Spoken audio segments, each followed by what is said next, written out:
12 number के register में सब पानी बीत कर 1888 के क्लास प्रातः क्लास चल रहा था।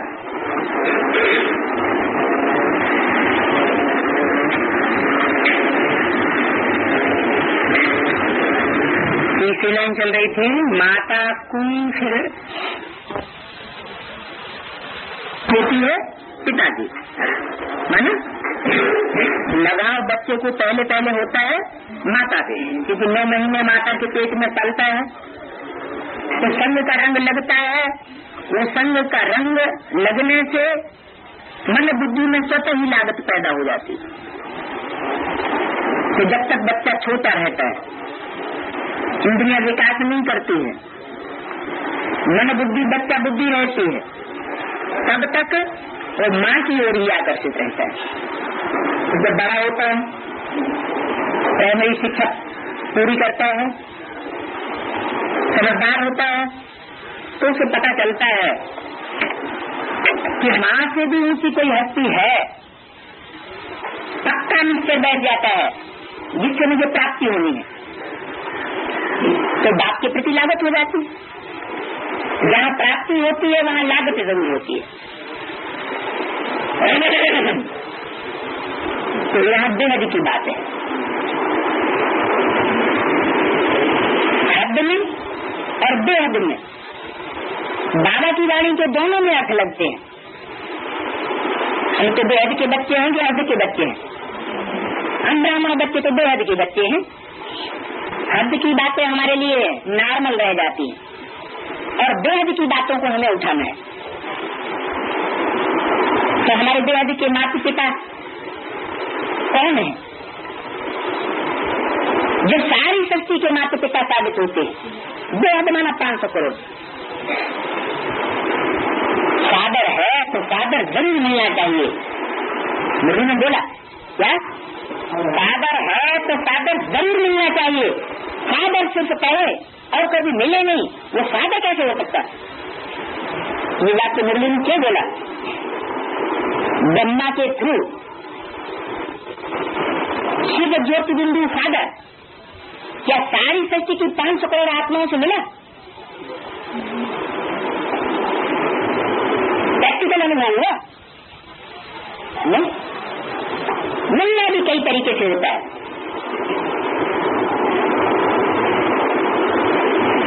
कोई दृष्टि मात्र से ही मिल पाते हैं, कोई क्लोज कंटेक्ट में आकर के मिलते हैं,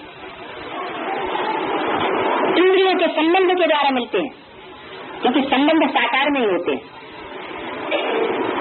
कोई सिर्फ कानों से सुन करके ही मिलते हैं, आंखों से देख भी नहीं पाते। जैसे दुनिया में ऐसी बहुत सी दूर दराज की आत्माएं होंगी जो कयामत के समय में बाप को आंखों से नहीं देख सकेंगी। इंटीरियर एरिया अभी भी दुनिया में ऐसे हैं जहाँ विज्ञान के चमत्कार नहीं पहुंचे, तो वो कानों से सुनेंगी जरूर किसी व्यक्ति के द्वारा, ट्रांजिस्टर के द्वारा, बाकी देख नहीं सकेंगे। टेलीविजन में भी देखना होता है और साकार रूप में प्रैक्टिकल भी देखना होता है। जैसे मुरली ने बोला, एक दिन टेलीविजन भी निकलेगा तो मैं देखेंगे कि बाबा मुरली चला रहे हैं और आवाज भी सुनेंगे। तो ब्रह्मा के शरीर के थ्रू से ये कार्य नहीं संपन्न हुआ, तो क्या बाबा की वाणी झूठी है? बाबा की वाणी झूठी नहीं हो सकती, क्योंकि बाबा ने तो पहले ही इशारा दे दिया, ब्रह्मा बहुतों के नाम होते हैं, सिर्फ एक का ही नाम है। वो सदा का निराकारी स्टेज में स्थिर होकर के संसार के सामने प्रत्यक्ष होने वाला जो स्वरूप होगा, जो बाप की प्रत्यक्षता के बाद की बात है, वो सिर्फ एक का ही नाम है, जिसका यादगार शिवलिंग बनाया जाता है। शिवलिंग सिर्फ ज्योति बिंदु नहीं है लिंग में, जैसे सोमनाथ मंदिर में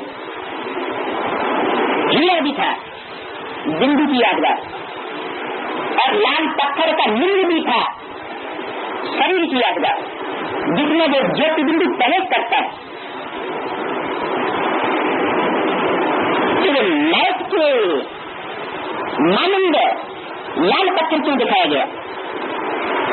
ये हमारे ब्राह्मणों की दुनिया में ही वो लाल लाइट का गोला क्यों याद किया जाता रहा? क्या कोई लाल लाइट का प्रकाशित गोला होता है? कोई स्थूल प्रकाश होता है? तो ज्ञान के प्रकाश की बात है। वो व्यक्तित्व, वो शरीरधारी ज्ञान के प्रकाश से भरा हुआ है। और फिर आधार किसका लेते हो? मंदिर में यादगार बनी हुई नारी का चोला दिखाया गया है, जिस नारी के चोले का वो आधार लेता है। ये जो नारी चोला है वो जलाधारी दिखाई दी। जलाधारी का मतलब ही है जल का आधार लेने वाली, जन जल का आधार लेने वाली। ये तो गीता, गंगा, सावित्री जितनी भी नदियां हैं वो जन जल को धारण करने वाली कही गई है। उनका जल हमेशा बढ़ता रहता है। पोखरे, तालाब, इनका जल बहता नहीं, रुक जाता है। तो कन्या माताएं जो वो ज्ञान की नदियां जो उस जल को धारण करती हैं। सबसे बड़ी नदी कौन सी है? ब्रह्मपुत्र। ये गंगा है ब्रह्मपुत्र। तो ये शिव बाबा की बननी होगी। तो कल बताया कि वास्तव में ब्रह्मा कौन और टाइटनधारी ब्रह्मा कौन? माँ बाप होते हैं, और माँ बाप जब चले जाते हैं तो बच्चे उनका टाइटन धारण करते हैं। तो ऐसे ही सचिव में जन्म लेने वाली राधा कृष्ण की आत्माएं वो वास्तव में सच रूपी व्यक्ति के पहले तत्व तो हैं, लेकिन तत्व होते हैं भले पहले नंबर के तत्व हैं, और बीज होता है। बीज में ज्यादा शक्ति होती है। शास्त्र में कहा गया अहम बीज प्रदत्त पिता। बीज को बात कहा जाता है। बीज सबसे पुराना होता है। झाड़ में तना भी होता है, डालियां भी होती हैं, पत्ते भी होते हैं, जड़ें भी होती है, लेकिन सबसे पुरानी चीज बीज होता है। तो सारी शक्ति का जो पिता है, जो शक्ति को भी जन्म देने वाला, राधा को भी जन्म देने वाला, पहले तत्व को जन्म देने वाला, वो है ज्यादा पावरफुल। इस शक्ति का बीज, जिस बीज में वो सुप्रीम सोल निराकार बीज, अनादि आत्मा, क्योंकि आत्मा की सभी अनादि, उन अनादि आत्माओं का भी बीज है, वो सुप्रीम सोल है, वो प्रवेश करता है। तो जिनमें पहले प्रवेश करता है वो ये शक्ति व्यक्ति के माता पिता, जिनका इशारा मुरली में बाबा ने पहले ही दे रखा है। ऐसे ऐसे बच्चे थे जो मम्मा बाबा को भी डायरेक्शन देते थे, दिल कराते थे, टीचर बन करके बैठते थे। 10 वर्ष से रहने वाला ज्ञान में जाती थी, यानी कोई पुरुष भी था, कोई स्त्री भी थी, मम्मा बाबा को डायरेक्शन देते थे, उनमें शिव बाबा प्रवेश करते थे। उनमें यानी ब्रह्मा से भी पहले शिव बाबा का प्रवेश किसी और नहीं होता था। मम्मा में तो प्रवेश होता ही नहीं था। मम्मा माने ओम राधे, मम्मा सरस्वती, क्योंकि मम्मा तो बीच में आई थी, शुरुआत में आई भी नहीं, आज रतन नहीं कही उसको। तो ये आज वाली आत्माएं जिनके द्वारा ज्ञान का बीजारोपण हुआ टाइटनधारी ब्रह्मा ने, वो सृष्टि व्यक्ति के माता पिता हो गए।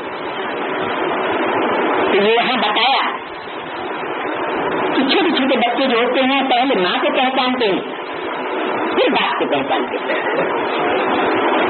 फिर भाई बंधु आदि की पहचान होती।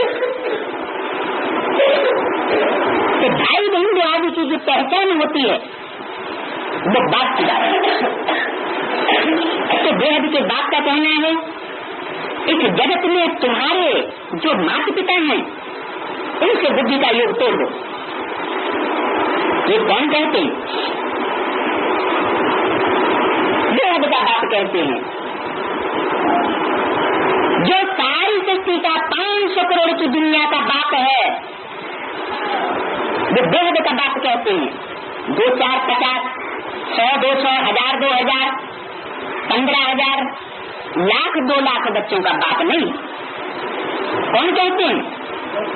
जो 500 करोड़ की सृष्टि का बाप है मनुष्य मात्र का, वो बेहद का बाप कहते हैं। क्योंकि कहना तो मुख से ही होगा, बिना शरीर के कहना नहीं हो सकता। कहते हैं कि इस जगत में तुम्हारे जो भी माता पिता हैं इनसे बुद्धि का योग तोड़ दो। ये सब है कलयुगी छीछी नाते, पतित भ्रष्टाचारी नाता कहेंगे, वो सब पतित बनाने वाले हैं। इस जगत से नाता नहीं रखो। क्यों? क्योंकि ये जगत और इसके माता पिता सब भस्म होने वाले। भस्म होने वालों से नाता रखोगे तो तुम्हारा अंजाम क्या होगा? तुम भी भस्म हो जाओगे। ये शरीर छोड़ना पड़ेगा। इस शरीर के द्वारा तुम सिद्धि को प्राप्त नहीं कर सकते, जीते जी सिद्धि को प्राप्त नहीं करोगे। जैसे ब्रह्मा सरस्वती और ब्रह्मा कुमार कुमारी शरीर छोड़ते चले जा रहे हैं, ऐसे शरीर छोड़ करके फिर अगले जन्म में प्राप्ति होगी। तो इस विनाशी दुनिया से, विनाशी संबंधों से नाता तोड़ दो। यह है तमो प्रधान जगत अर्थात दुनिया। इस पतित दुनिया से बुद्धि का योग तोड़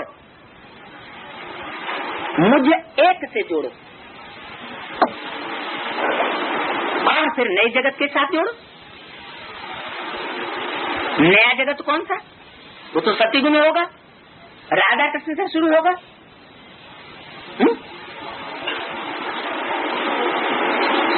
उनको तो हमने देखा ही नहीं। तो जिस चीज को देखा जाता है उसके साथ बुद्धि योग जल्दी जुड़ता है, या जिसे देखा ही नहीं उसके साथ बुद्धि योग जल्दी जुड़ेगा? जिसको इन आंखों से देखते हैं वो स्वतः याद आता है। देखने के साथ साथ अगर प्रीति बुद्धि हो जाए, प्राप्ति का पता लग जाए तो स्वतः याद आता है। आंखें बड़ी धोखेबाज है। जो कुछ देखती है वो आंखों के जरिए मनोबुद्धि फिर याद जरूर करती है। बिंदु को तो खींच खींच के याद करना पड़ता है, लेकिन ये मनोबुद्धि में निश्चय बैठ जाए कि वो ज्योति बिंदु इस शरीर में आया हुआ हो, चाहे ब्रह्मा का ही शरीर क्यों न हो, जो शरीर छोड़ चुके हैं, तो लागत उसमें जरूर चली जाएगी। भले बाबा मुरलियों में 20 बार मना करते रहे, हमारे सामने आंखों में आंखें डाल के मना कर दें, इस ब्रह्मा का फोटो नहीं रखना है, फोटो रखेंगे तो पति तो हो जाएंगे। मुरलियों में डायरेक्ट बाप हमारे सामने बोलते रहे तो भी हमारी बुद्धि में धारणा नहीं। ये आंखें इतनी धोखेबाज हैं। कोई कहे प्रूफ, तो प्रूफ ब्राह्मणों की दुनिया में जो ब्रह्मा बाबा के फोटो हजारों लाखों की तादाद में खींचे हुए रखे हैं वो देख लो। परमात्मा की भी नहीं मानेंगे, सुप्रीम सोल की भी वाक्य को, महावाक्यों को ठुकराए देंगे। ये आंखें इतनी धोखेबाज है। तो अब बाप कहते हैं बच्चे मेरे एक के साथ बुद्धि योग जोड़ो, जो बेहद का बाप है वो कहते हैं, और फिर नए जगत के साथ जोड़ो। तो नया जगत कहाँ से आएगा? नया जगत तो हमने इन आंखों से देखा ही नहीं, वो तो सतयुग में होगा। कहाँ से आएगा? अरे जब इन आंखों से कोई चीज देखेंगे तभी तो सहज याद आएगी। वो इन आंखों से देखा ही नहीं तो सहज याद कहाँ से होगी? नहीं होगी। बुद्धि की आंख से ज्ञानी तू आत्माओं का संगठन तो देखा है, जो ज्ञान की दृष्टि से बाप को पहचानती हैं दूर बैठे।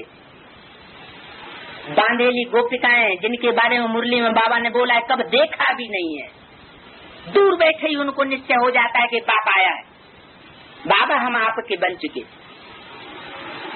अब हम पतित नहीं बनेंगे, पिट कुट के भी हम पवित्रता का पालन करेंगे। ऐसी भीषण प्रतिज्ञा धारण कर लेती है। तो उन्होंने कौन सी आंख से देखा? ज्ञान की आंख से देखा ना। तो बाप कहते हैं बच्चे इन ज्ञान की आंखों से मेरे को पहचान लो। क्या नहीं पहचाना तो अंधे की औलाद, अंधे कहे जाएंगे। क्या इन आंखों से देख करके और इन इंद्रियों के द्वारा समझ करके, जो स्थूल इंद्रियां हैं, वो तो दुनियावी हस्तियों को पहचाना जाता है, देखा जाता है, परमात्मा को नहीं पहचाना जा सकता, नहीं देखा जा सकता। परमात्मा तो अति सूक्ष्म से सूक्ष्म है। माना वो कोई स्थूल रूप में ऐसा पार्ट बजाने वाला नहीं है चमत्कार का। चमत्कार को सत्कार करने वाले तो दुनिया में बहुत हैं, ढेर के ढेर भगवान निकले हुए पड़े जिनको सत्कार करते हैं लोग, लेकिन वो सत्कार करने वालों में भी ज्ञान नहीं, और जिसका सत्कार हो रहा है उनमें भी सत्य ज्ञान है ही नहीं। वो ही सर्वव्यापी वाला ज्ञान जिसको भगवान समझे बैठे हैं, वो भी कहते हैं परमात्मा सर्वव्यापी है, एक व्यापी नहीं है, एक में नहीं आया हुआ है। और जो सुनने वाले हैं, भगवान समझने वाले हैं, वो भी समझते हैं परमात्मा सर्वव्यापी, एक में नहीं आया हुआ। एक गुरु छोड़ा दूसरा किया, दूसरा छोड़ा तीसरा किया। तो नए जगत के साथ संबंध कैसे जोड़ेंगे? ज्ञान की आंखों से बाप और बाप को पहचानने वाले जो बच्चे हैं उनको देख सकते हैं। इन ब्राह्मणों की दुनिया में इस समय जो बाप है, जो राजधानी स्थापन करने वाला है, दुनिया में और कोई भी पिता ऐसा नहीं है, धर्म पिता ऊंचे से ऊंचा, जो राजधानी स्थापन करे।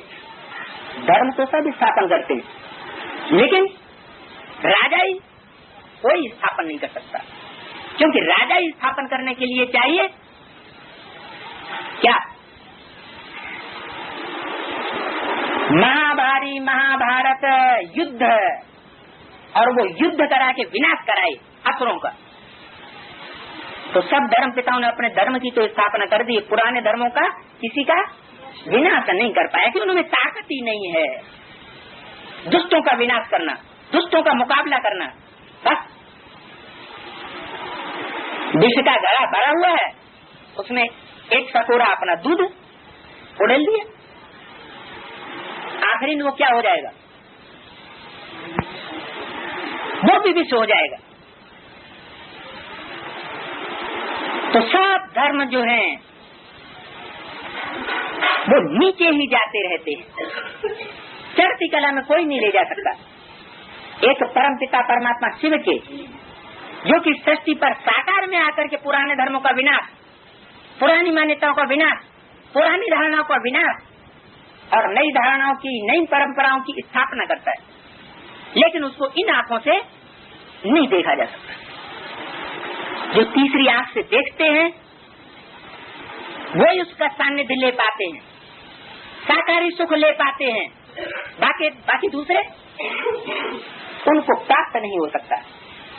वो दूर के दूर रहेंगे, इस जन्म में भी दूर रहेंगे, तो आगे आने वाले 84 जन्म जो हैं उनमें भी दूर रहेंगे। इसलिए अव्यक्तवाणी में बोला हुआ है कि ज्योति बिंदु बाप वो तो साक्षी हो जाएंगे और रामकृष्ण की आत्मा तुम्हारी साथी बन जाएगी, जो कि दुनिया की सबसे ज्यादा सशक्त आत्मा है। रंगमंच के हीरो हीरोइन बनने वाली आत्माएं, तो वो तुम्हारी जन्म जन्मांतर की साथी बनेगी। लेकिन किन बच्चों की साथी बनेगी? अनेक जन्मों की, जिन्होंने उन रामकृष्ण की आत्माओं को एक ही शरीर में पार्ट बजाते हुए पहचाना है, परमात्मा शिव के साथ, उस त्रिमूर्ति शिव को पहचाना है। एक शरीर में ही 3 आत्माएं प्रैक्टिकल कार्य करती है, हर आत्मा का पार्ट अपना अपना, शिव अलग शंकर अलग। ऐसे नहीं कि ब्रह्मा विष्णु शंकर तीनों ही एक है, तीनों का पार्ट अपना अपना अलग अलग, लेकिन है एक ही शरीर के द्वारा। तो तुम बच्चों को कहना चाहिए त्रिमूर्ति शिव। झंडा कौन सा बनाना है? त्रिमूर्ति शिव का झंडा बनाओ। तो नाता जोड़ो, किसके साथ? एक के साथ, और फिर नई जगत के साथ नाता जोड़ो। बाप के साथ जिनका प्रैक्टिकल संबंध है,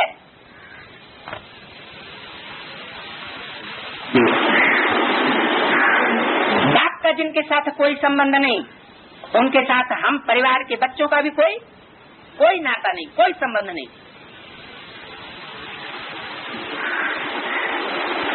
ये है बाप को फॉलो करना। हम बाप के बच्चे हैं, बाप के परिवार के बच्चे हैं। बाप के संबंध के आधार पर ब्राह्मण परिवार से संबंध चाहिए। ऐसे नहीं जिनका बाप से संबंध ही नहीं है, जिन्होंने बाप को पहचाना ही नहीं है, उनके साथ हम संबंध जोड़ते फिर, उनसे स्नेह रखते फिर। तो एक बाप के साथ संबंध जोड़ो का मतलब ये नहीं है कि ब्राह्मण परिवार के साथ भी संबंध तोड़ दे, नहीं। ब्राह्मण परिवार के साथ संबंध तो रखना है। कौन सा संबंध हुआ? भाई बहन का, भाई भाई का।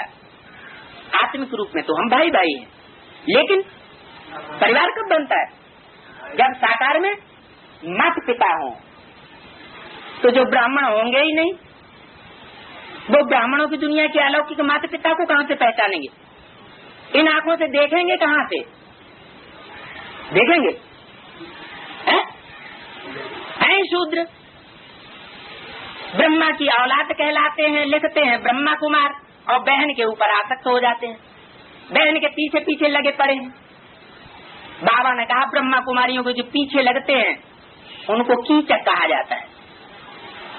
क्या कीचक किनको कहा? कीच में जो रास करते हैं, कीच माना मठ में रास करने की आदत लगी पड़ी है। ज्ञान में बुद्धि रमण नहीं कर सकती। ज्ञान माने जो परमात्मा ज्ञान सुनाता है, उन बातों में बुद्धि रमण नहीं कर सकती उनकी। तो ऐसे कीचक जो है ब्रह्मा कुमारियों के पीछे पड़ जाते हैं। परमात्मा की पहचान के पीछे नहीं पड़ते, परमात्मा को नहीं पहचानते। किसके पीछे पड़ते हैं? भाई बहनों के पीछे पड़ते हैं। उनके लिए भाई बहन ही सब कुछ है। परमात्मा से उनको जैसे कोई लेना देना नहीं, होगा करता होगा अपना स्वर्ण। तो ऐसी मेंटेलिटी होती है। तो वो ब्रह्मा कुमार कुमारी वास्तव में कहाँ हुए? बाबा ने तो मुरली में बोला है कि उन ब्राह्मणों से पूछो, मुरली में ये वाक्य बोला हुआ है, उन ब्राह्मणों से पूछो तुम्हारा ब्रह्मा कहाँ है? तो क्या जवाब देंगे? वो ब्राह्मण क्या जवाब देंगे? ब्रह्मा सूक्ष्म बतन में, तुम भी सूक्ष्म बतन में जाओ, यहाँ काय के लिए बैठे हो? कहते हैं वो यहाँ आता है। तो ब्रह्मा का रूप साकार क्या हुआ? कहेंगे गुलजार दादी। तो गुलजार दादी को धोती और कुर्ता पहनो, क्योंकि ब्रह्मा को तो दुनिया में जो चित्र दिखाए गए हैं उसमें पुरुष रूप में दिखाया है।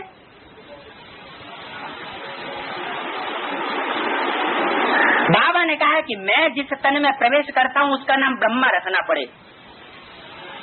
तो अगर गुलजार में ही परमात्मा शिव प्रवेश करता है तो उनका नाम भी क्या होना चाहिए? ब्रह्मा होना चाहिए।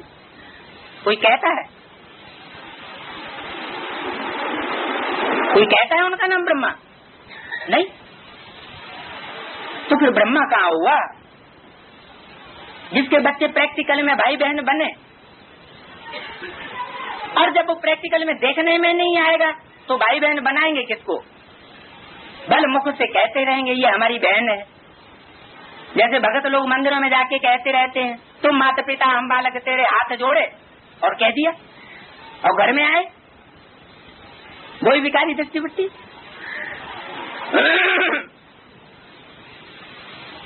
तो सिर्फ नाता जोड़ने की बात है। कौन सा नाता? मेरा तो एक बाप दूसरा न कोई, बाकी आपस में सब भाई बहन है, दूसरा कोई संबंध नहीं, और कोई बात नहीं, और कोई तकलीफ नहीं है यहाँ। क्या मेहनत सिर्फ किस बात में? आपस में भाई बहन समझने की। एक बाप का बच्चा बनने की मेहनत है, पवित्रता की मेहनत है, प्योरिटी की मेहनत है, एक बाप को याद करने की मेहनत है।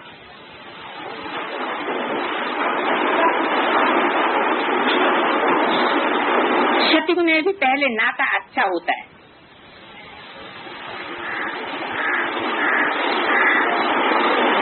नाता जोड़ेंगे वह जिनको डायरेक्शन मिलते हैं। डायरेक्शन किससे मिलता है? अरे रंगमंच पर डायरेक्शन देने वाला कौन होता है? डायरेक्टर। तो डायरेक्टर को जिस एक्टर की आंख देखती होगी, जानती होगी, पहचानती होगी, वो किधर खड़ा होकर के डायरेक्शन दे रहा है। तो जो पहचानता होगा वही तो उसके डायरेक्शन को फॉलो करेगा, और पहचानता ही नहीं होगा तो एक्स वाई जेड कोई इधर उधर से बोल पड़ेगा, इशारा दे देगा, उसी के डायरेक्शन को फॉलो करने लग पड़ेगा। तो डायरेक्शन मिलते ही है डायरेक्ट बाप के द्वारा, डायरेक्टर के द्वारा। उसका नाम ही है डायरेक्टर। डायरेक्टर माना डायरेक्ट आया हुआ, बीच में कोई तीसरा नहीं है। बाप और बच्चे के बीच में कोई तीसरा अगर है तो फिर बाप का संबंध डायरेक्ट नहीं कहा जाएगा। अव्यक्त वाणी में तो बोला हुआ है कि बाप इस समय फूलों के बगीचे को डायरेक्ट स्नेह दे रहे हैं, डायरेक्ट स्नेह का पानी फूलों को मिल रहा है। तो वो कौन से फूल हैं जो डायरेक्ट बाप से इस समय स्नेह ले रहे हैं? जरूर भाग्यशाली होंगे। गुलजार के थ्रू तो उसे डायरेक्ट कहेंगे क्या? उनमें तो फिर साबित ही नहीं होता है कि सुप्रीम सोल आता है, क्योंकि गुलजार तो आजन्म कुंवारी है, कुमारी कन्या तो पवित्र होती है, और सुप्रीम सोल तो अपवित्र तन में आता है, रचे पचे विकारों वाले तन में आता है, अपवित्र तन में आता है, पतित तन में आता है। सब धर्म पिताएं किसमें आते हैं? जितने भी धर्म पिताएं किसमें आते हैं? पतित तन में आते हैं।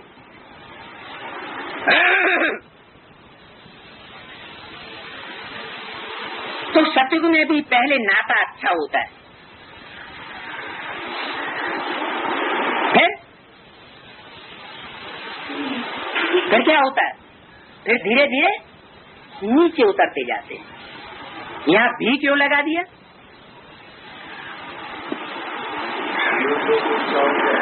हर युग में पहले नाता अच्छा होता है। जो भी आत्माएं ऊपर से उतरेंगी, सतो प्रधान उतरेंगी, पहले उनका नाता संबंध सुखदायी होता है। अच्छा माना सुखदायी, और फिर बाद में दुखदायी हो जाता है। तो भी क्यों लगा दिया? इसलिए लगा दिया कि संगम युग में भी शूटिंग हो रही है। पहले सतो प्रधान स्टेज होती है, ज्ञान में आते हैं, बाप को पहचानते हैं, तो सतो प्रधान स्टेज में सतो प्रधान नाते होते हैं। भावना अच्छी होती है तो भाई बहन समझते हैं। फिर तमो प्रधान होते हैं तो विकारी दृष्टि बन जाती है। यह सन्यासियों को मिसाल दिया। पहले पहले जब सन्यासी आते थे, सतो प्रधान स्टेज वाले सन्यासी होते थे, तो दरवाजे पर जाते माता भिक्षा दो, माता की दृष्टि होती थी। अब अब कैसी दृष्टि हो गई सन्यासियों की? अब तमो प्रधान हो गए, अब तो शहरों में घुस पड़े, अब उनकी बुद्धि का लगाव शहरों में घुस गया। तो ऐसे ही यहाँ भी शूटिंग हो रही है, हर युग की शूटिंग हो रही है। सृष्टि चक्र का चित्र तो समझा ना? सतयुग की भी शूटिंग का पीरियड अपना होगा, तो त्रेतायुग की शूटिंग का भी पीरियड अपना होगा। ऐसे नहीं कि चारों युगों की शूटिंग में चारों वर्णों की शूटिंग एक साथ हो जाएगी। पहले जो परम धाम से ऊपर से नीचे सृष्टि रूपी रंगमंच पर आत्मा जागृति स्टेज में आती है, उनकी शूटिंग पहले होगी ज्ञान में आने की, पहले ज्ञान के आधार पर जागृत होंगी। तो सतयुग में आने वाली जो 2 करोड़ आत्माएं हैं, वो पहले पहले सतयुग की शूटिंग में 76 तक आकर के अपना ज्ञान का डोज परमपिता परमात्मा से लेकर के और जागृत स्टेज में नंबरवार आती, संदेश लेती हैं। फिर त्रेतायुग की शूटिंग शुरू होती है। सत्य की शूटिंग में निमित्त आत्माएं कौन बनेगी? सृष्टि चक्र में चित्र किसका दिखाया गया है? राधा कृष्ण का चित्र दिखाया गया। तो जो पहला युग है, उस पहले युग में मुखिया कौन होते हैं? राधा कृष्ण वाली आत्मा, ब्रह्मा सरस्वती वाली आत्मा। तो ब्रह्मा सरस्वती वाली आत्माओं ने लंबे समय तक साकार में रह करके पार्ट बजाया। ब्राह्मण बच्चों की बुद्धि में उनके प्रति सबसे जास्ती रिगार्ड रहा ब्राह्मणों की दुनिया में, क्योंकि जो हीरो हीरोइन होगा उस युग का, वो प्रैक्टिकल में सामने आएगा। ब्रह्मा सरस्वती वाली आत्माओं यानी राधा कृष्ण की सतयुगी वाली आत्माओं को कोई ब्राह्मण बच्चा ज्ञान में, योग में, धारणा में, सर्विस में क्लास नहीं कर सकता, क्योंकि वो हीरो हीरोइन है उस युग के। तो शूटिंग हो गई उनके थ्रू। 2 करोड़ मनुष्य आत्माओं को 76 तक संदेश मिल गया। उन श्रेष्ठ आत्माओं के मुकाबले और कोई दूसरी आत्मा ब्राह्मणों की बुद्धि में छपी नहीं, किसी दूसरी आत्मा ने छाप नहीं लगाई। लगाई हो तो बताओ, लगाई किसी भी 1-2 ब्राह्मण?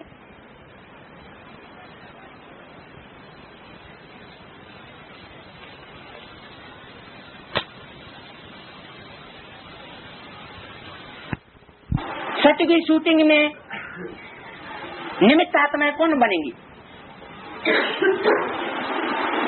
सृष्टि चक्र में चित्र किसका दिखाया गया है? राधा कृष्ण का चित्र दिखाया गया। तो जो पहला युग है, उस पहले युग में मुखिया कौन होते हैं? राधा कृष्ण वाली आत्मा, ब्रह्मा सरस्वती वाली आत्मा।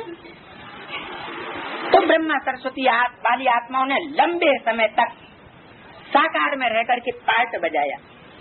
ब्राह्मण बच्चों की बुद्धि में उनके प्रति सबसे जास्ती रिगार्ड रहा ब्राह्मणों की दुनिया में, क्योंकि जो हीरो हीरोइन होगा उस युग का, वो प्रैक्टिकल में सामने आएगा। ब्रह्मा सरस्वती वाली आत्माओं यानी राधा कृष्ण की सतयुगी वाली आत्माओं को कोई ब्राह्मण बच्चा ज्ञान में, योग में, धारणा में, सर्विस में क्लास नहीं कर सकता, क्योंकि वो हीरो हीरोइन है उस युग के। तो शूटिंग हो गई उनके थ्रू। 2 करोड़ मनुष्य आत्माओं को 76 तक संदेश मिल गया। उन श्रेष्ठ आत्माओं के मुकाबले और कोई दूसरी आत्मा ब्राह्मणों की बुद्धि में छपी नहीं, किसी दूसरी आत्मा ने छाप नहीं लगाई। लगाई हो तो बताओ, लगाई किसी भी 1-2 ब्राह्मण? जो अभी तो आत्मा को समझने वाली आत्माएं नहीं है, वो ज्ञान में से डाउन हो जाएगी और बाप के जो बेहद के अर्थ है उनको पकड़ने वाली आत्माएं ऊंची स्टेज पर आएंगी, पावरफुल स्टेज पर आएंगी। जैसे दुनिया में जो भी धर्म स्थापन हुए, कोई भी नया धर्म स्थापन हुआ है तो नई पावरफुल आत्माएं रही थोड़ी, लेकिन वो पुराने हुजूम से कभी नहीं दबी। क्यों? क्योंकि वो पावरफुल आत्मा अपना कार्य करती। तो ऐसे ही जब नई दुनिया ब्राह्मणों की दुनिया में स्थापन होती है तो पावरफुल आत्माएं आकर के सीट ले लेती है। यानी यज्ञ के आदि वाले वही बच्चे जिन्होंने शरीर छोड़ दिया था ब्राह्मण बन करके। बाबा ने मुरली में बोला, जो एक बार ब्राह्मण बन करके शरीर छोड़ते हैं दोबारा यज्ञ में जरूर आवेंगे, और आवेंगे तो पूर्व जन्म के संस्कार साथ में लेकर के आवेंगे ब्राह्मणत्व की। तो वही लास्ट वाली आत्मा है जो पहले थी फर्स्ट में, वही लास्ट में आकर के फास्ट पुरुषार्थ करती है और ऊंची सीट ले लेती है। उनकी सीट को कोई क्रॉस नहीं कर सकता। उनको निमित्त बनाने वाले कोई ब्रह्मा सरस्वती की आत्माएं नहीं होंगी। उनको निमित्त बनाने वाली आत्माएं वही होंगी जो यज्ञ के आदि में ब्रह्मा सरस्वती को भी गाइडेंस देती, ब्रह्मा सरस्वती को भी डायरेक्शन देती थी। दीदी दादियों दादाओं की तो बात ही छोड़ो।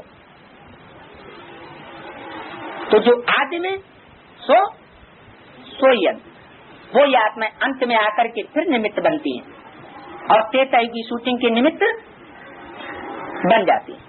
क्षत्रिय धर्म, बाप कहते हैं कि मैं 3 धर्मों की स्थापना करता हूँ,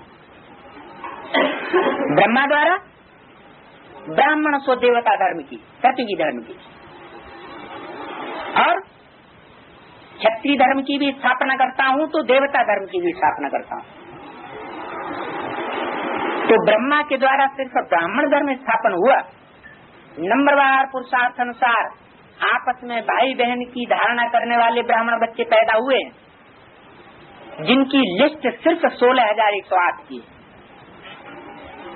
क्या वो पवित्रता का विरुद्ध धारणा करने वाले कुल कितने हैं?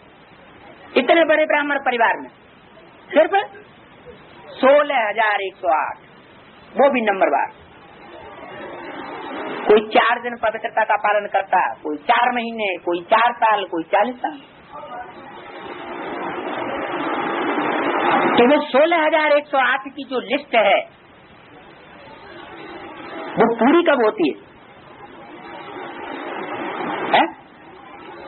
सतयुग में पूरी होती है या त्रेता के अंत तक पूरी होती है?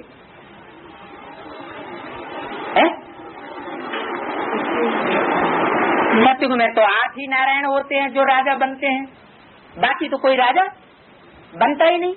तो बाकी राजाएं कब बनते हैं? राज परिवार की आत्माएं कब बनती हैं? त्रेता युग में।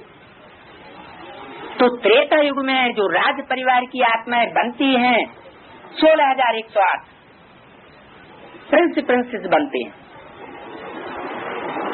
तो वो प्रिंस प्रिंसेस जब तक क्षत्रिय धर्म की हेड राम वाली आत्मा प्रत्यक्ष होकर के त्रेता युग की शूटिंग का कार्य संपन्न न करे, क्षत्रिय धर्म की शूटिंग का कार्य संपन्न न करे, तब तक क्षत्रिय धर्म का कार्य पूरा नहीं हो सकता, त्रेता युग की शूटिंग पूरी नहीं हो सकती।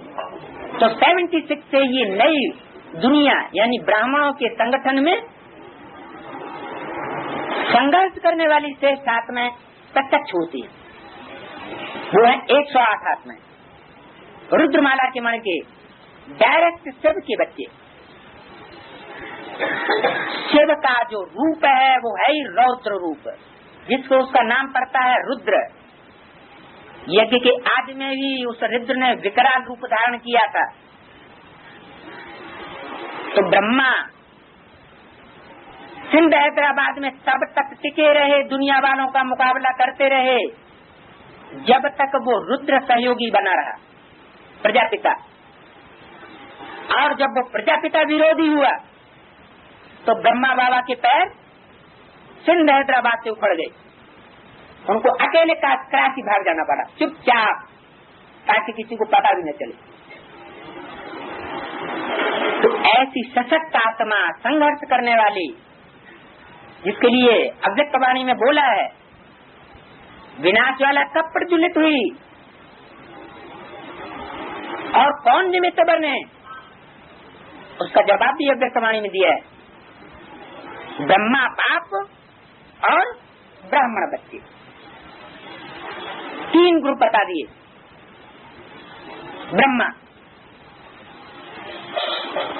ब्रह्मा जैसी आत्माएं,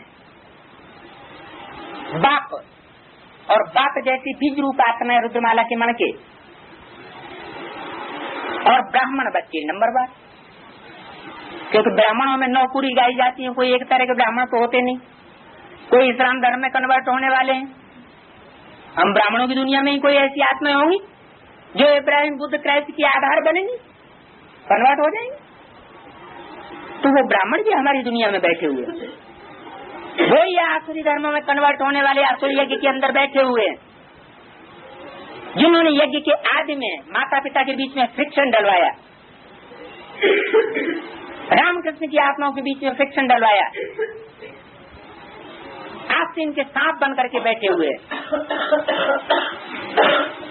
तो बाहर का दुश्मन उतना खतरनाक नहीं होता है जितना अंदर का दुश्मन खतरनाक होता है। तो इसलिए अव्यक्त वाणी में बोला, बाप ने ये क्लियर कर दिया ब्रह्मा के थ्रू ये महावाक्य बोल करके कि यज्ञ के अंदर भी आसुरी प्रकृति के दुश्मन घुसे बैठे।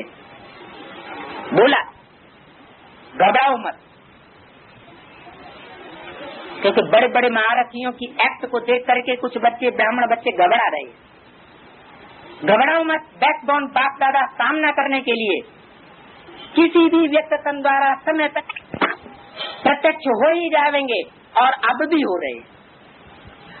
ये अव्यक्त वाणी का महावाक्य 74-75 की वाणी का है।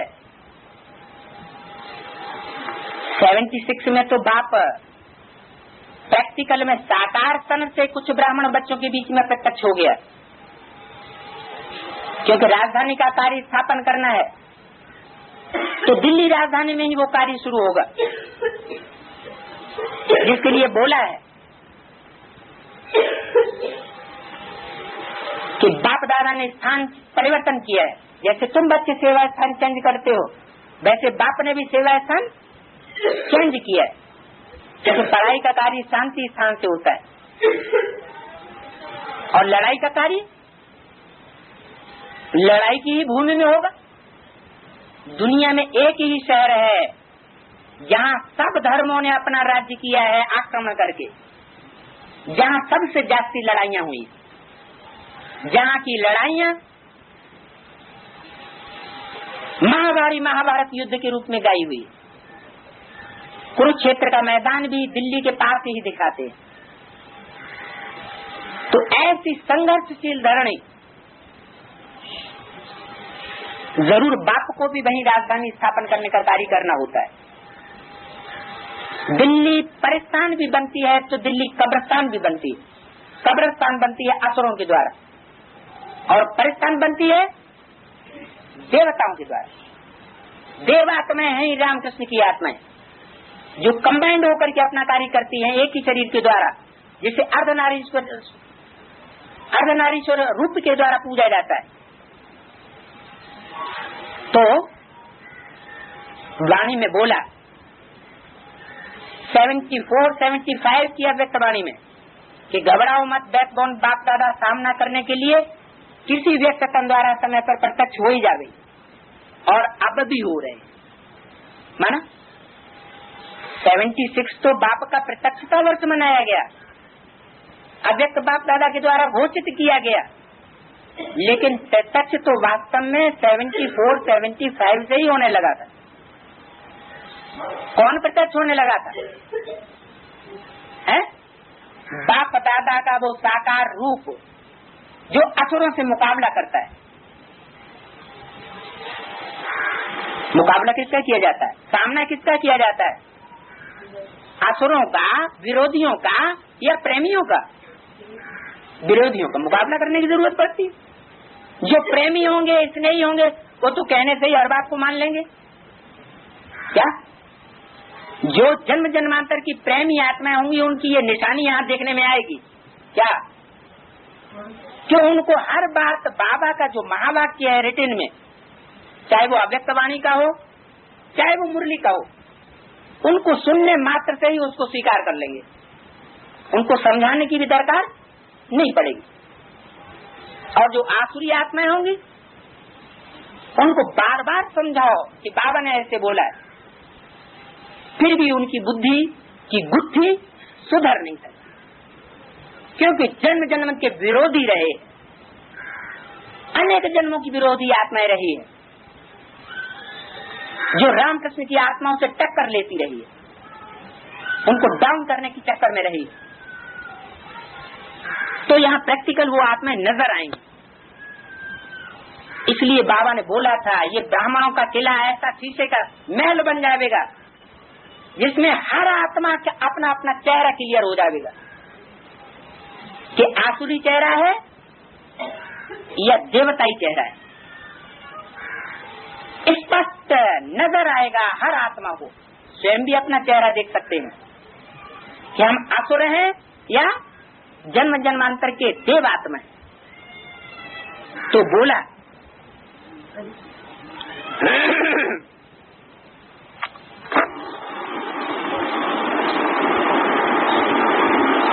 कि जगत पुराना होता जाता है, फिर जो सुख का नाता है वो आस्ते आस्ते कम होता जाता है। क्यों कम होता जाता है? देव आत्माओं का सुख का नाता कम क्यों होता जाता है? क्योंकि जो आसुरी आत्माएं ऊपर से नीचे उतरती है, इब्राहिम, बुद्ध, क्राइस्ट, दूसरे धर्म वाली, अनेक मतांतर फैलाने वाली, हमारी मनमत में वो श्रीमत में अपनी मनमत मिक्स करके दुनिया को गंदा बनाने वाली, ऐसी आत्माओं का संग का रंग हमारे ऊपर चढ़ने लग पड़ता है। और रामकृष्ण जैसी श्रेष्ठ आत्माओं का संग का रंग फीका पड़ता जाता है। इसलिए आस्ते आस्ते हम नीचे उतरते हैं। तो जगत पुराना होता जाता है, दुखदाई। पुराना माना दुखदाई, और नया माना सुखदाई। दुनिया की हर चीज नई होती है, सुखदाई होती है, पुरानी होती है, दुखदाई होती है। फिर जो सुख का नाता है वो आस्ते आस्ते कम होता जाता है। अभी तो बिल्कुल ही इसे पुरानी दुनिया कहेंगे, तो इसे पुरानी दुनिया से नाता तोड़ना पड़े। क्या इसे पुरानी दुनिया से नाता तोड़ना पड़े? फिर किससे जोड़ना पड़े? अरे एक बात से। और नई दुनिया बताई तो कहेंगे, अभी एक बाप ही बताया, ये भी बताया कि नई दुनिया से नाता जोड़ो, नहीं बताया? अरे एक बाप के साथ नई दुनिया भी तो है, नहीं है? देखने में नहीं आती। अरे बाप होगा तो बच्चों के साथ होगा ना, बच्चे होंगे तो माता भी होगी, तो जैसे पूरा परिवार हो गया। तो प्रैक्टिकल में जो पूरा परिवार है, बाप का परिवार, बाप के संबंध के आधार पर ब्राह्मणों के परिवार की दुनिया में हमें नाता जोड़ना है, विधि विधान पूर्वक जोड़ना है। ऐसे नहीं श्रीमत के बरखिलाफ छोड़ छाड़ के बात करे होना है और अपनी शूटिंग गंदी कर लो, सन्यासी बन जाओ। नहीं, जो विधि विधान है मुरलियों में, उसी विधि पूर्वक हमको सफलता प्राप्त करनी। तो जगत पुराना होता जाता है, सुख का नाता आस्ते आस्ते कम होता जाता है। अभी तो बिल्कुल ही इस पुरानी दुनिया से नाता तोड़ना पड़े और नई दुनिया से नाता जोड़ना पड़े। भले इन आंखों से वो नई दुनिया देखने की चीज नहीं है, लेकिन मन बुद्धि से की आंख से हम वो नई दुनिया के भांतियों को, संबंधियों को, भाई बहनों को हम देख सकते हैं, परख सकते हैं, जान सकते हैं और उनसे नाता जोड़ सकते हैं भाई बहन का, और वो निभा भी सकते हैं। हाँ, पुरानी दुनिया से नाता तोड़ना पड़े। पुरानी दुनिया माना दुखदाई असुरों की दुनिया, उससे बुद्धि योग तोड़ो। और जो देवता बनने वाली 9 लाख आत्माएं हैं, उनमें भी 4.5 लाख आत्माएं जो राधा कृष्ण जैसी आत्माओं को जन्म देने की निमित्त बनेंगी। वो तो यहाँ आंखों के सामने हम उनको देख लेंगे, पहचान लेंगे। ये पूरे 84 जन्म लेने वाले पक्के देवता धर्म की आत्माएं, जो किसी धर्म में कन्वर्ट होने वाली नहीं है। बाकी सब आत्माएं, जितनी भी देव आत्माएं होती है 33 करोड़, वो सब कुछ न कुछ कन्वर्सन में चली जाती है, आसुरी धर्मों में चली जाती हैं, असुरों के पंजे में जाकर के उनसे संबंध जोड़ लेती है।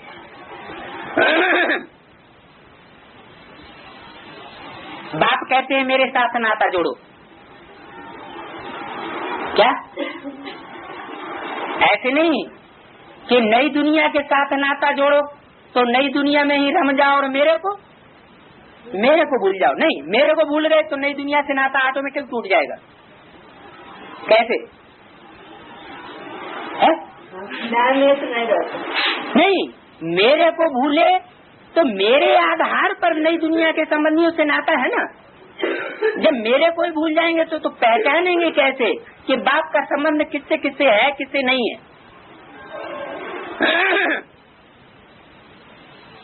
श्रीमत पर चलो और जो भी देह के नाते हैं वो सब छोड़ दो। क्या देह के नाते अलौकिक दुनिया में भी है, ऐसे नहीं कि ब्राह्मणों की दुनिया में नहीं है। क्यों?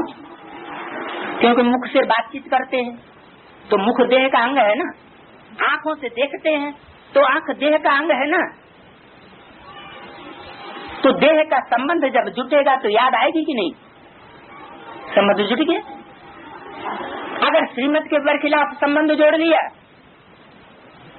तो और ही 100 गुना 1000 गुना बोझा चढ़ जाता है, और ही क्लोज कांटेक्ट पक्का साबित हो जाता है, चाहे पूर्व जन्मों का कहो चाहे आगे के जन्मों के लिए कहो। तो सब देह के नाते छोड़ दो, विनाश तो होना ही है। चाहे बाहर की 500 करोड़ दुनिया हो और चाहे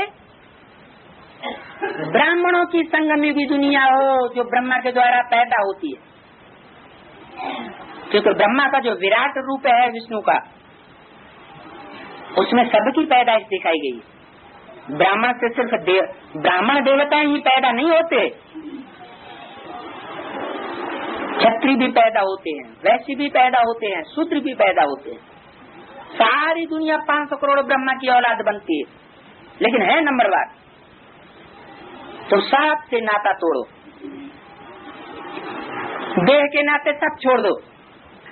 कौन से नाते जोड़ो? एक बाप नहीं, आत्मिक नाता। 83 जन्म लेने वाली आत्मा बनती हैं है? 16 कला संपूर्ण पावर धारण करने वाली आत्मा बनती हैं, जिनके 83 बर्थ होंगे है? बनती है? नहीं बनती हैं। तो वो तो देवात्मा की लिस्ट में ही नहीं है। वो बिंदु रूप बीजू की स्टेज धारण करेंगी ही नहीं, कुछ न कुछ देवान रह जाएगा, शरीर छोड़ना पड़ेगा। तो ऐसी आत्माओं से नाता तोड़ दो, श्रीमत पर चलो। विनाश तो होना ही है, बच्चे जानते हैं।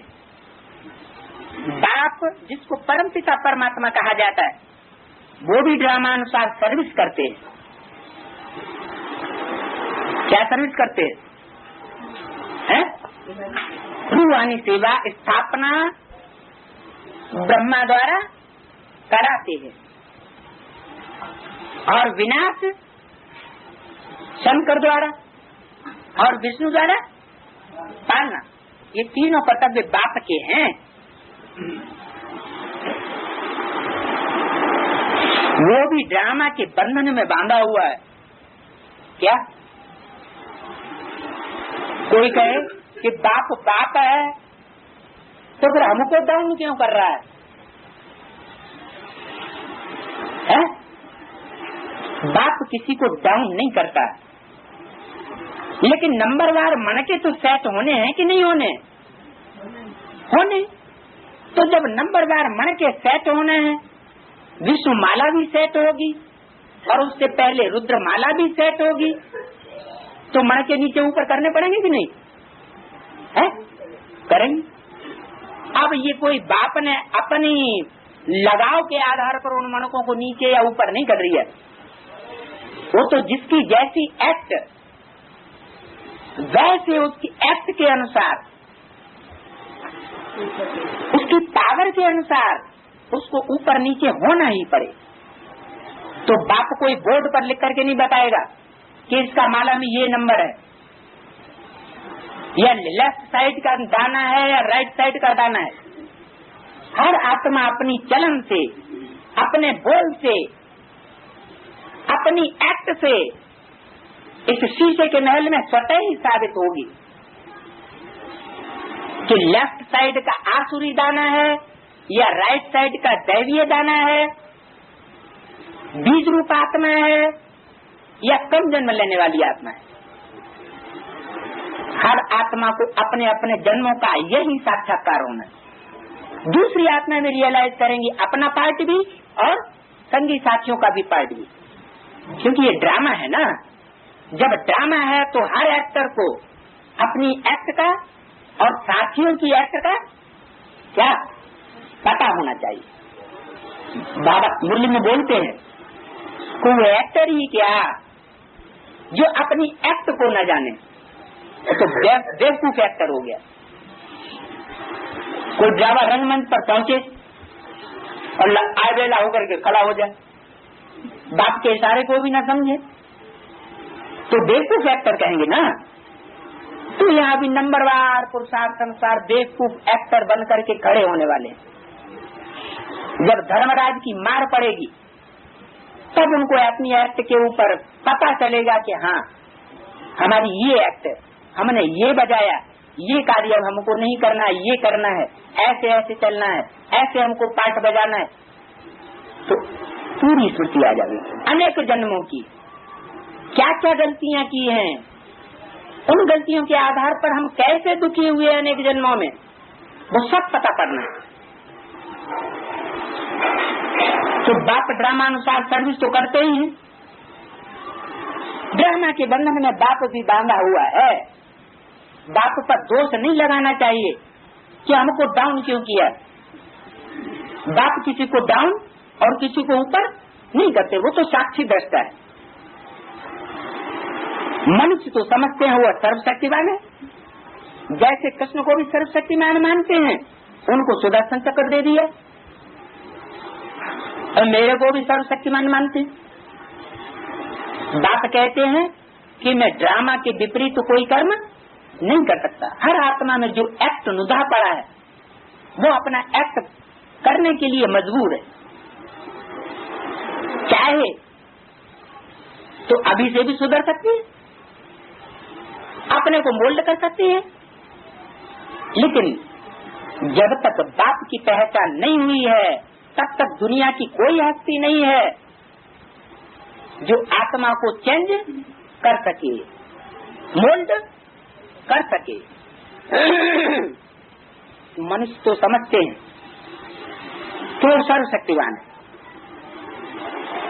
मतलब कि जब सर्वशक्तिवान है तो वो हमारे कर्मों को चेंज क्यों नहीं कर देता, हमारे पाठ को चेंज क्यों नहीं कर देता, हमको असुर से देवता बनाए थे। अरे तुमको असुर से देवता जब बनना होगा तो बन जाओ। तो हर आत्मा की मुट्ठी में बाप ज्ञान दे करके उसको चेंज करने का अधिकार उसकी मुट्ठी में दे देते हैं। इसलिए गीत बनाए हुए मुट्ठी में है तकदीर तुम्हारी। किसकी तकदीर? हम बच्चों की तकदीर हमारी मुट्ठी में है। चाहे तो हम अपने भाग्य को बनाएं और चाहे तो न बनाएं। तो सुदर्शन चक्र विष्णु को, कृष्ण को दे दिया, समझते हैं इनसे गला काटते हैं। कौन? कि भगवान नहीं, ये तो हत्यारा आया हुआ हमारा गला काटने के लिए। कहते ना, अरे हमारा गला क्यों काट रहे हो, घोंट रहे हो। कहावत है, गला घोंटने का मतलब हमको नष्ट क्यों कर रहे हो। तो समझते हैं भगवान भी नष्ट करता है किसी से, गला घोंटता है, गला काटता है। नहीं, भगवान कोई गला नहीं काटता है। भगवान तो ज्ञान दे करके, ज्ञान की शक्ति जो धारण करेगा वो अपने अंदर से देह अभिमान को नष्ट करेगा। जब गला काटा जाता है ज्ञान की तलवार से तो सर अलग हो जाएगा और नीचे का देह अलग हो जाएगा। माने देह वाहन अलग करना और मन बुद्धि रूपी आत्मा को ऊपर उड़ाना, ये है गला काटने का मतलब। तो सुदर्शन चक्र से गला काटना कल्याणकारी हुआ या अकल्याणकारी हुआ? ये तो कल्याणकारी है कि तुम्हारा देह अभिमान का गला कट जाए। तुम्हारे अंदर जो देह अभिमान भरा हुआ है लड़ाई लड़ने का, चाहे वाचा से लड़ो, चाहे दृष्टि से लड़ाई लड़ो, चाहे संकल्पों से लड़ाई लड़ो, और चाहे मल्ल युद्ध लड़ो, क्योंकि ब्राह्मणों की दुनिया में ऐसे भी हैं कि जब कोई पावर काम नहीं आएगी, अलौकिक पावर, तो मल्ल युद्ध भी लड़ेंगे, पुलिस की धमकियां देंगे। लेकिन बाबा ने वाणी में बोल दिया है कि बाहुबल वाले विनाश को पावेंगे और योग बल वाले विजय को पावेंगे। योग बल वालों का बाल बांका भी नहीं हो सकता। हाँ, अपनी गलती है तो बाल बांका भी होगा जरूर। तो समझते हैं कि भगवान ने सुदर्शन चक्र पे गला काटा, परंतु ये समझते नहीं कि देवता हिंसा का काम कैसे करेंगे। चाहे कृष्ण हो चाहे विष्णु हो, वो देवताएं कभी हिंसा का कार्य नहीं कर सकते। हिंसा कौन करेगा? मनुष्य आत्मा हिंसा करेंगी सारी दुनिया की। सारी दुनिया का विनाश करने की ताकत मनुष्य आत्मा में है? राम, कृष्ण, बुद्ध, इब्राहिम, क्राइस्ट, जितने भी बड़े से बड़े महापुरुष हैं, शक्तिशाली आत्माएं हैं, वो भी विनाश का कार्य नहीं कर सकते। ये कार्य किसका है?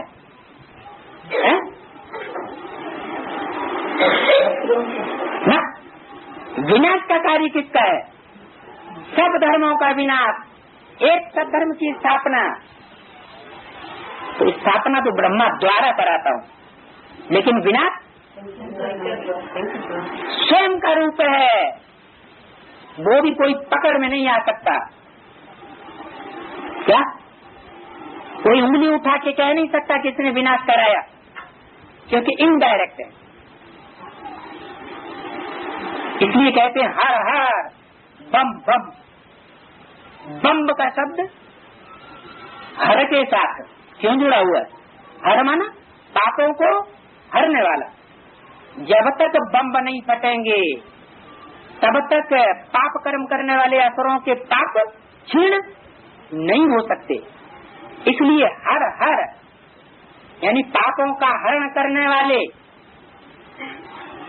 शंकर के नाम के साथ बम्ब शब्द जुटा हुआ है।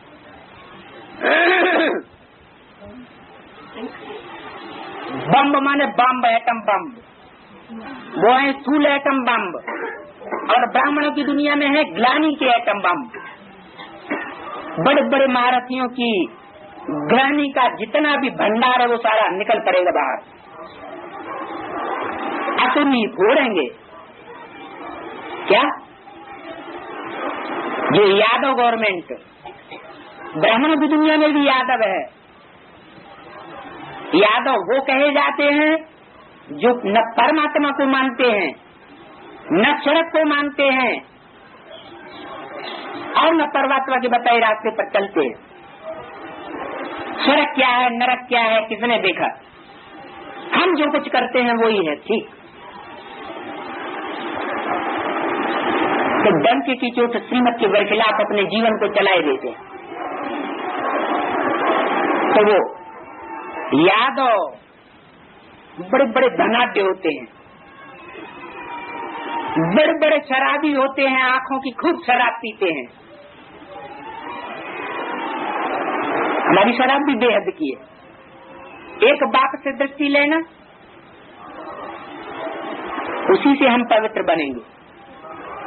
और अनेक देहधारियों से दृष्टि का संबंध जोड़ना, आंख का कनेक्शन जोड़ना, या कोई भी इंद्रिय का कनेक्शन जोड़ना, यह विष पीना। शराब क्या है?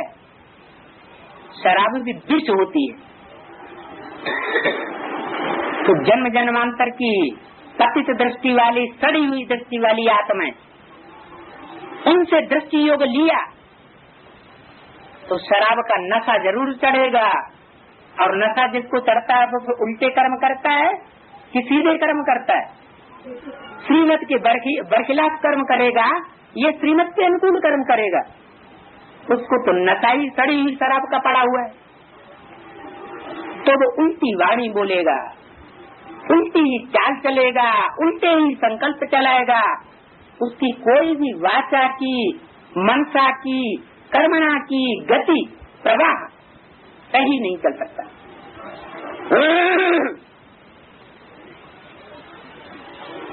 तो मनुष्य समझते हैं कि गला काटते हैं, देवताएं गला काटते हैं, तो हिंसा का काम देवताएं नहीं करेंगे। तो ये भी एक झूठा कलंक लगाया है क्या कि ये तो हमको डाउन करने की बातें बोलता है, हमारा गला काटता है। कौन बोलते हैं, कौन कहते हैं ऐसा?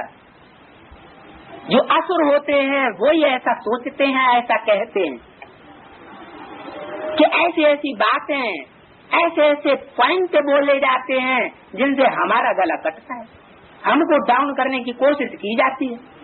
लेकिन नहीं, देवात्मा किसी को डाउन नहीं करती। झूठा कलंक लगाया है। कोई धनी धोरी तो है ही नहीं इस दुनिया में जो इन्हें झूठे कलंक लगाने वालों को पकड़े। अब धनी धोरी बाप आया हुआ है, इन झूठे कलंक लगाने वालों का पर्दा हटा देगा, उनका नकाब हटेगा और उनके चेहरे प्रत्यक्ष हो जाएंगे।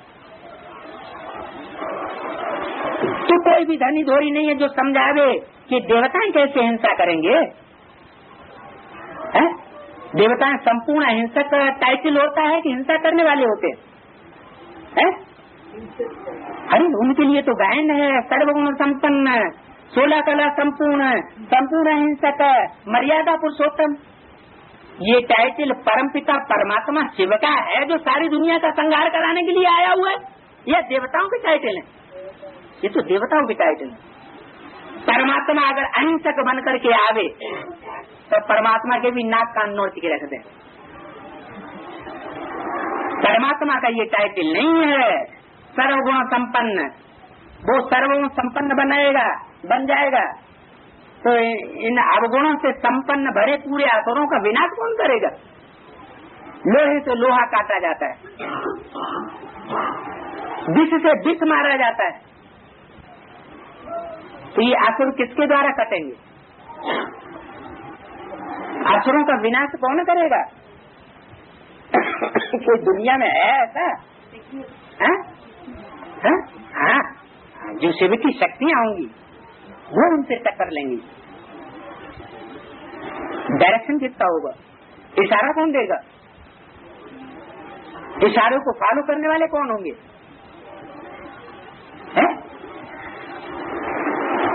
अरे जिन्होंने डायरेक्टर को पहचाना होगा, डायरेक्टर से डायरेक्ट संबंध जोड़ा होगा, वो ही शक्तियां बनेंगी। इसलिए अव्यक्तवाणी में बोला हुआ है, नदी का अगर सागर से डायरेक्ट कनेक्शन नहीं तो नदी नहीं, वो नाला बन जाती है। क्या उसमें जाति जाति का वृत्ति का करप्शन बढ़ाने वाले नाले जाकर के गिरते हैं। नाला माने जिसमें गंद बहाया जाता है।